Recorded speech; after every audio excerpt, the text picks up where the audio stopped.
Good morning, class. Today, we will be discussing about the Unit 2, changes that materials undergo.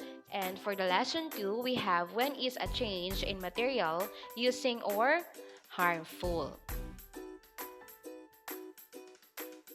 Changes in materials can bring good and bad effects. Okay, for the good effects, we have the useful changes to materials. So that benefits to people. First is we have ripening fruits, burning logs for fuel and heat in energy. Fermentation of coconut juices produces and vinegar. So, a lot of things will change a lot of things and then it brings us a bad or a good effect. So, other changes will bring to goodness to people. For example, is the fermentation of coconut juice produces vinegar. So, this juices is coming from the coconut tree. So, kung alam po ninyo yung tuba, okay, sa amin, that is very familiar, which is the tuba, okay. Coconut is very familiar in producing tuba. Okay, and then, it will ferment or preserve, and then as times goes by, malalasahan po natin siya na talagang umaasim po siya. And then, it comes from the coconut. Aside from that, we have also cutting fabrics into shapes and sewing them together to make cloth. Okay, so pineapple juice is very popular in producing fabric. Okay, kasi po yung mga hibla ng pineapple is very good in making fabric. Okay, yung ilan po nating mga kasuotan that is very popular, usually in Filipiniana, that is made of fabric of pineapple.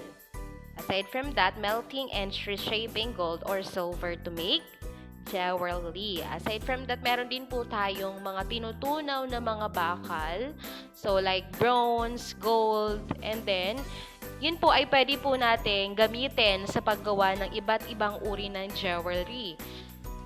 Especially if it is earrings or necklace. So, that is a good source of jewelry. So, we have here, changes in materials may cause harm such as. So, the things that I have discussing earlier is the good effects. So, let's come now to the fact effects of changes in materials that harms to us. So, improper waste dumping. So, ano nga po yung improper waste dumping? So, improper waste dumping is an household industrial chemical waste dump on land or in body of water pollute the environment. So, ibig sabihin, pag sinabi po nating improper waste dumping, ito po yung pagtatapon ng mga malalaking kumpanya. Okay, malalaking kumpanya. Let's say, for example, paggawaan ng mga tsinelas. So, ang paggawaan ng mga tsinelas,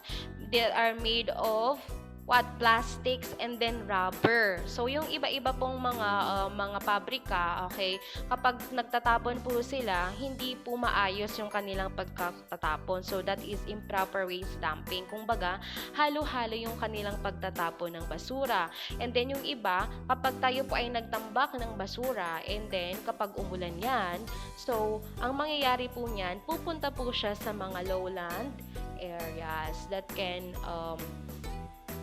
bumabara po siya sa mga drainage natin. At the same time, it will pollute our water and air. Okay po, bakit? Kasi yung mga materials or yung mga chemicals that comes to the pabrika na tinatapon po natin sa hindi maayos na pamamaraan, yan po ay nagdudulot ng harmful effect to our environment.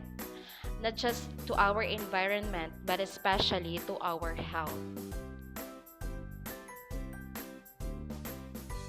Next, harmful effects, we have burning materials. So, what is burning materials? Burning materials is a certain materials releases toxic substances and possess health risk to individuals in the vicinity. So, meron po tayong batas na huwag magsusunog ng mga plastic. Why? Because it releases toxic substances that will put us into risk. Bakit? Kasi po, yung mga chemical na nare-release coming from the plastic, especially to rubber and plastic, that may contain toxicity to our health, especially sa lungs po natin.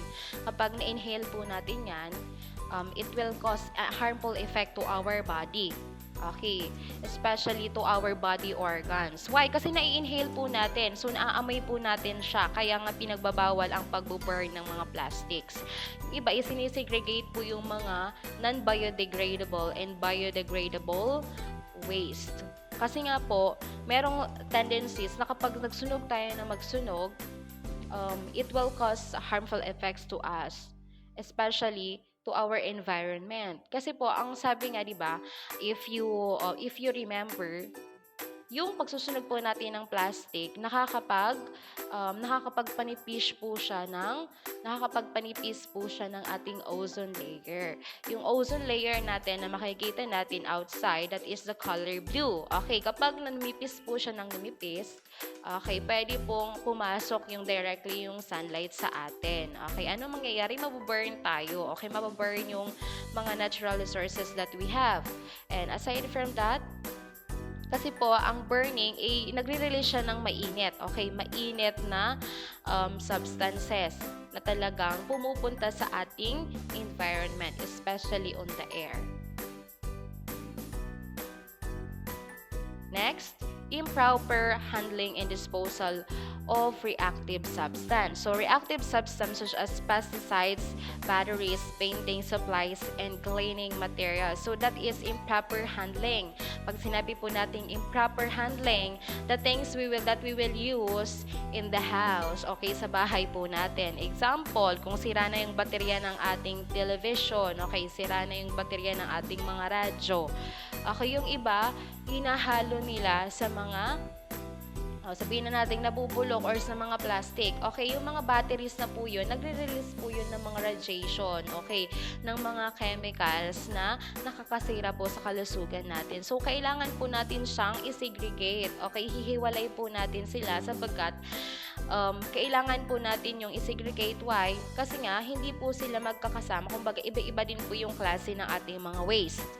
So, that is improper handling. Kung baga yung iba kasing mga tao, okay, a lot of people here in the world, especially in the Philippines, okay, aminin natin, okay, yung iba, talagang kapag kumakain ng mga foods and then plastics, itinatapon lang ng tinatapong sa kung saan. So, discipline starts from ourselves, not to others. Okay po, kaya my only advice to you, class, you have to be disciplinary when it comes to waste disposal. Kasi, babalik din po sa atin yan. As you can see, meron tayong bagyong nakaraan, nung Enteng. Actually, wala tayong mga pasok, diba? That is suspended. Okay po. Kasi nga, maraming pagbaha ang nararanasan sa iba't ibang panig ng Pilipinas. Kasi, because of what? That is improper waste disposal. Okay po. Kaya the only thing that we can advise to you ay kailangan po nating disiplinahin yung sarili natin sa pagtatapon ng basura natin. Meron din po tayong reduce, reuse, recycle. Kapag pwede pa siyang gamitin, i-reuse po natin. At the same time, pwede natin siyang i-recycle, especially kung mga plastic po iyan. Kasi once tinapon natin siya na kung saan-saan, with improper waste, of handling that waste, tayo din po ang pahihirapan ng kalikasan. So, kailangan nating magkaroon ng disiplina sa sarili. Adding or removing heat can cause physical and chemical changes in matter. So, ano ibig sabihin nito?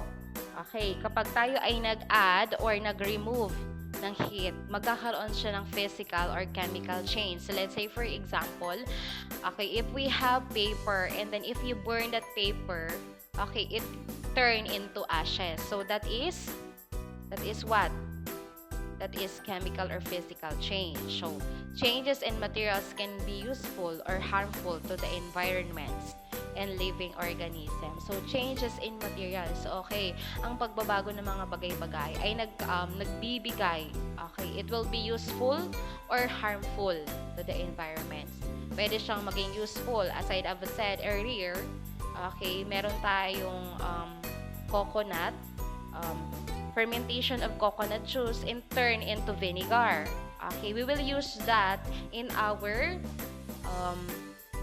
sa pagluluto po natin, magagamit natin siya. While kapag tayo naman ay nagtapon ng iba't ibang uri ng basura with its improper ways of handling that waste, it will harm us. Okay po.